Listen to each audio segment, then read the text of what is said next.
तो उन्होंने चूँकि दोस्त थे तो सबने अपनी हार जो है बड़ी खुशी से कबूल की और कहने लगे कि आओगे तो नया दौर साथ दिखेंगे।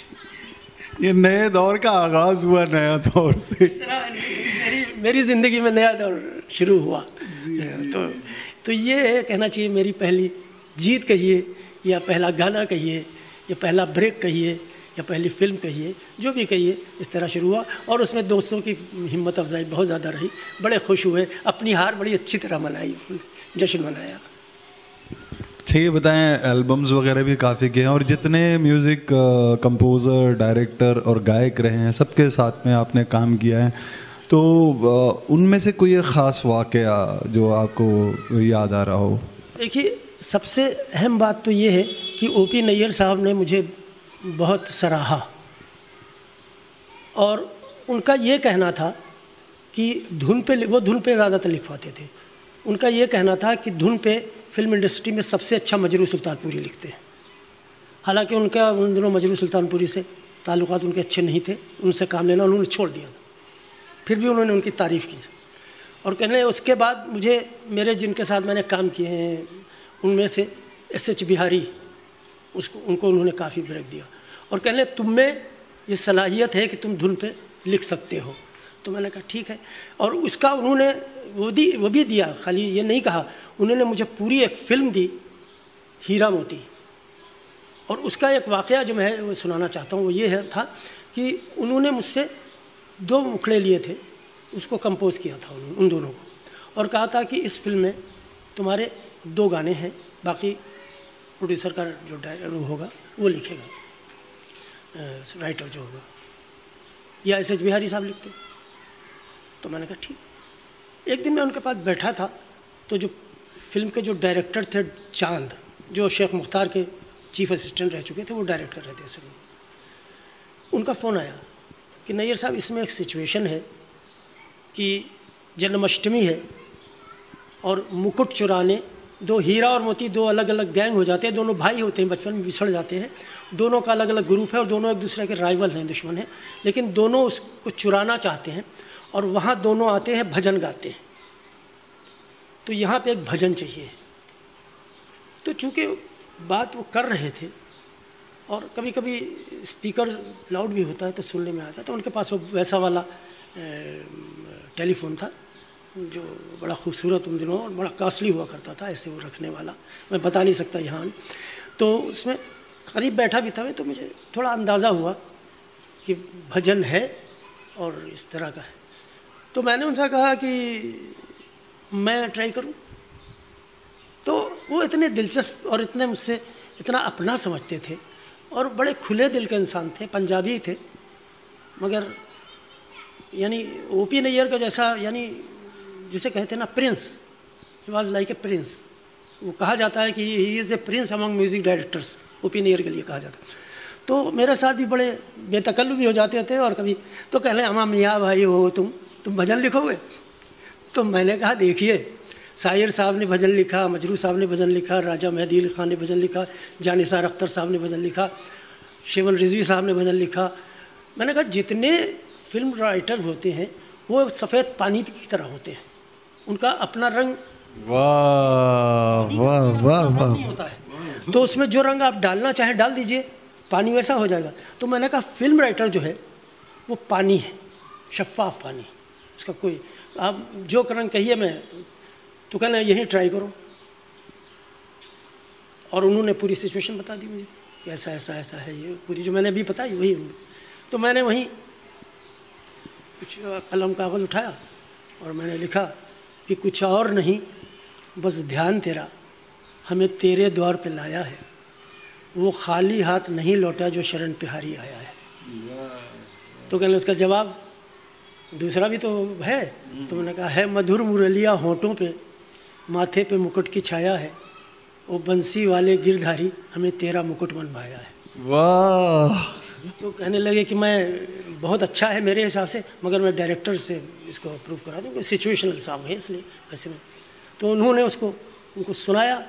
तो चांद ने उधर से कहा कि नैयर साहब यही तो चाहिए था। तो कहने लगे कि अब यही लिखेगा पूरी फिल्म।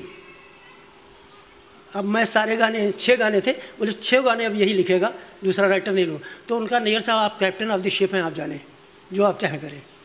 तो इस तरह वो गाना मैंने हुआ और उसे मोहम्मद रफ़ी और मन्ना डे ने गाया है कोरस के साथ, और वो शत्रुघ्न सिन्हा और डेनी उन पर पिक्चराइज हुआ है। एक यादगार चीज़ ये है, मैं तलत साहब का बड़ा फ़ैन था। रफ़ी साहब मुझे बहुत पसंद थे, मगर मुझे सबसे ज़्यादा पसंद मेल सिंगर्स में अगर कोई है आज भी तो वो तलत साहब थे, तलत महमूद। और मैं जब भी विविध भारती पे छाया गीत प्रोग्राम शुरू करता था तो पहला गाना तलत महमूद का होता था। और मैंने ये सुना है कि भिंडी बाज़ार में लोग शर्त लगाते थे कि अहमद वसी का प्रोग्राम है, छाया गीत है, तो पहला गाना तलत महमूद का ही होगा जी। और बहुत से लोग जीतते हुए थे, वो कामदानी वाले और जो लोग रेडियो के बड़े होते थे वो ये जानते थे कि पहला गाना तलत महमूद होगा। तो मैं वाकिफ हो गए थे आपके टेस्ट वाकिफ हो गए थे। और मेरा जो एक छाया गीत का प्रोग्राम, क्योंकि देखिए मैं, आप तो खुद प्रोग्राम के आदमी हैं, आप समझते हैं, जो एक सुनने वाला है उसको अगर आप सबसे पहले कोई बहुत तड़क भड़क वाला गाना फास्ट टेम्पो सुनवा दीजिए और उसके बाद गज़ल सुनवाइए तो गज़ल मर जाएगी और उसका मूड ख़त्म हो जाएगा, यार अब क्या सुना दिया। तो मैं आहिस्ता आहिस्ता आहिस्ता फास्ट टेम्पो की तरफ बढ़ता था, ये मेरा तरीक़ा था छाया गीत प्रोग्राम। और मेरा छाया गीत बहुत पॉपुलर था।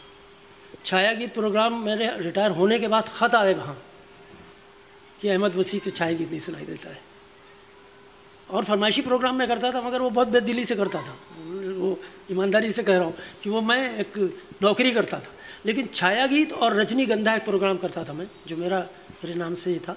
उसमें मैं सिर्फ गज़लें लेता था, सिर्फ कव्वालियाँ लेता था, सिर्फ भजन लेता था, तो वो एक सब्जेक्ट होता था।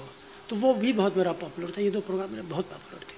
है आप ये बताएं कि आपकी किताब पहले कब शाये हुई? आपने काम के दौरान ही किताब शाये की या काम के बाद?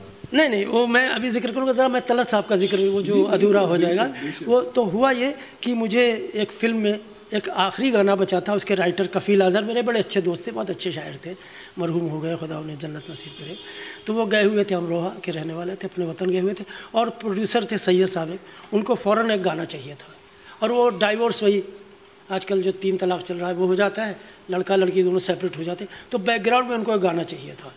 तो मेरे एक दोस्त थे, उसमें काम कर रहे थे, राम सिंह, वो भी बेचारे बड़े अच्छे, वो भी आन जहानी हो चुके हैं।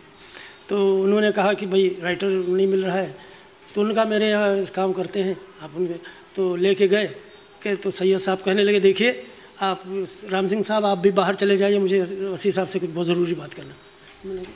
तो चले गए बेचारे। तो उनका एक छोटा सा कैबिन था, मलाड में वो रहते थे।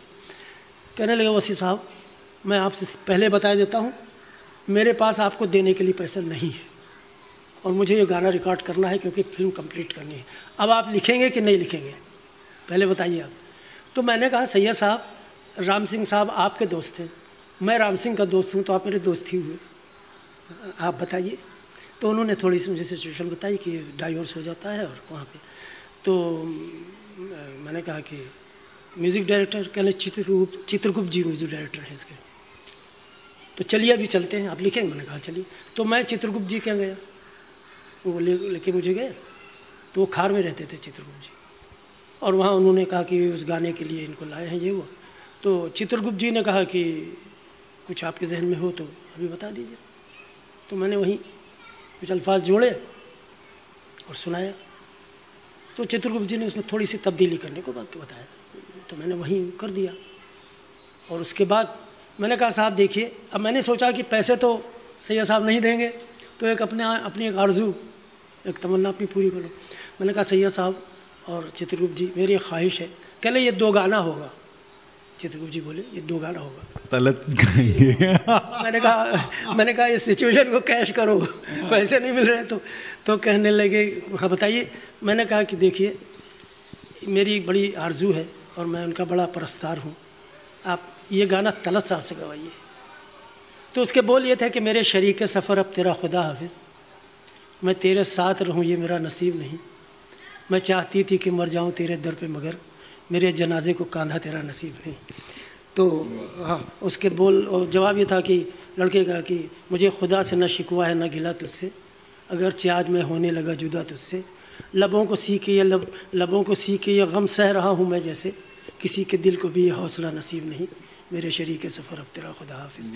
तो मैंने कहा ये गाना तलत साहब अगर गा दें तो समझ लीजिए मुझे बहुत कुछ मिल गया। तो कहने लगे भाई मैं उनको फ़ोन करता हूँ। तो तलत साहब देखिए, पुराने आर्टिस्ट जो होते थे उनका एक म्यार हुआ करता था। तलत साहब को उन्होंने फ़ोन किया चित्रगुप्त जी ने कि एक गाना ऐसा ऐसा है, आप गाएंगे? तो कहने लगे मैं पहले बोल देखूँगा। देखिए, कोई गा नहीं रहे थे, वो उनके पास काम नहीं था, वो बिल्कुल जैसे कहते हैं ना, लोगों ने उनके साथ बड़ी वो हुई, उनके साथ सियासत हुई, लेकिन वो इस बात को जानते थे, मगर तब भी मेयार आदमी का। कहने लगे कि हाँ, तो कहने लगे कि भाई आप जल्दी से अच्छा